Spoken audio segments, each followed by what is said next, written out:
ये कहानी है ऐसे गैंगस्टर की जो कि एक दिन एक हाई स्कूल स्टूडेंट की बाड़ी में चला जाता है, जिसके बाद उसे स्कूल में पुलिस का सामना करना पड़ता है और साथ ही उसे एक ऐसी चीज पता चलती है जिससे आज तक वो अनजान था और उससे उसकी पूरी जिंदगी पलट जाती है।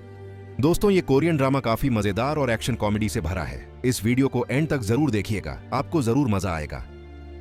तो कहानी की शुरुआत होती है एक गैंगस्टर बूस झांग से, जिसकी जिंदगी एकदम बेहतरीन गुजर रही थी। उसके पास किसी भी चीज की कोई कमी नहीं थी, सिवाय एक अच्छी बीवी के। उसकी वाइफ सीवन झांग से बिल्कुल भी प्यार नहीं करती थी, लेकिन झांग को भी कोई फर्क नहीं पड़ता था, क्योंकि उसने बस सीवन से उसी लिए शादी की थी क्योंकि वो हानहू कंपनी के चेयरमैन की बेटी है। आज जंग को पता चलता है कि उसके नए प्रोजेक्ट के बीच में एक कारपेंटर की शॉप आ रही है और कारपेंटर अपनी शॉप हटाने से मना कर रहा है। ये बात जानकर जंग अपने सबसे वफादार आदमी मिंचुल को बुलाता है और कहता है कि कुछ आदमियों को लेकर जाओ और इस कारपेंटर की शॉप को वहां से हटवाओ। इधर दूसरी तरफ वो कारपेंटर जोंग पहले ही घबराया हुआ था और तभी मैंशल यहाँ कई सारे आदमी लेकर आ जाता है। उसके बाद सारे आदमी जोंग की थोड़ी खातिरदारी करते हैं और फिर मंशिल कहता है कि अगर तूने 3 तक गनती में खुद साइन नहीं किए तो हम तेरा हाथ काटकर खुद अंगूठा लगवा लेंगे।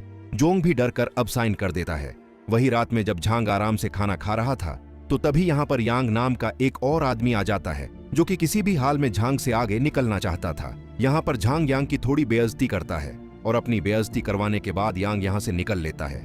अब उसके कुछ समय बाद झांग को कंपनी की तरफ से एक बिल्डिंग मिलती है और उसकी खुशी मनाने के लिए झांग एक रेस्टोरेंट में रामन खाने आता है, लेकिन असल में उसे रामन से कोई मतलब नहीं था। वो तो किसी को देखने यहाँ पर आया हुआ था। यहीं पर एक हाई स्कूल का लड़का डोंग भी जांग के आगे बैठकर खाना खा रहा था। अब यहाँ पर जांग रेस्टोरेंट की मालिकन से पूछता है कि 10 साल पहले इस रेस्टोरेंट को एक औरत चलाती थी। अब वो इस पर रेस्टोरेंट की मालकिन कहती है कि वो औरत तो मर गई होगी। ये सुनकर जंग रामन चुकता है, जो कि उसे बिल्कुल पसंद नहीं आते, और फिर वो पेमेंट करके जाने वाला होता है। तभी उस लड़के डून के पास किसी की कॉल आती है और फिर वो जल्दबाजी में यहाँ से जाने लगता है। वो इन लीडी से कहता है कि मेरा वॉलेट कहीं पर खो गया है। ये बात सुनकर वो लीडी कहती है कि बेटा जाओ, ये इनकल है ना। उसके बाद तुम्हारी तरफ से पैसे ले लेती है और कहती है कि उसके बदले में मैं तुम्हें जल्दी ही एक गिफ्ट दूंगी। अब झांग पैसे देकर यहाँ से जाने लगता है, लेकिन कोड़े की गाड़ी की वजह से वो जाम में फंस जाता है और बाहर निकलकर खड़ा होता है। और यहीं पर वो लड़का डूंग भी ऊपर छत की दीवार पर एक शूज उतारने की कोशिश कर रहा था और तभी अचानक से वो नीचे जंग के ऊपर गिरता है, जिससे जंग वहीं बेहोश हो जाता है। उसके बाद झांग को एक हॉस्पिटल में होश आता है। नर्स उसके पास आकर कहती है कि बेटा तुम उठ गए।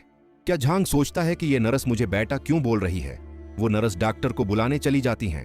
तभी झांग उठकर बाहर निकल जाता है और एक आदमी दोबारा उसे कहता है कि बेटा तुम उठ गए। जंग सोच रहा था कि ये सभी लोग पागल हो गए क्या। 40 साल के आदमी को ये लोग बेटा बोल रहे हैं। लेकिन तभी उसे एक बड़ा झटका लगता है। वो अपने सामने अपनी बॉडी को देखता है, जो कि बेड पर पड़ी हुई थी और वो कोमा।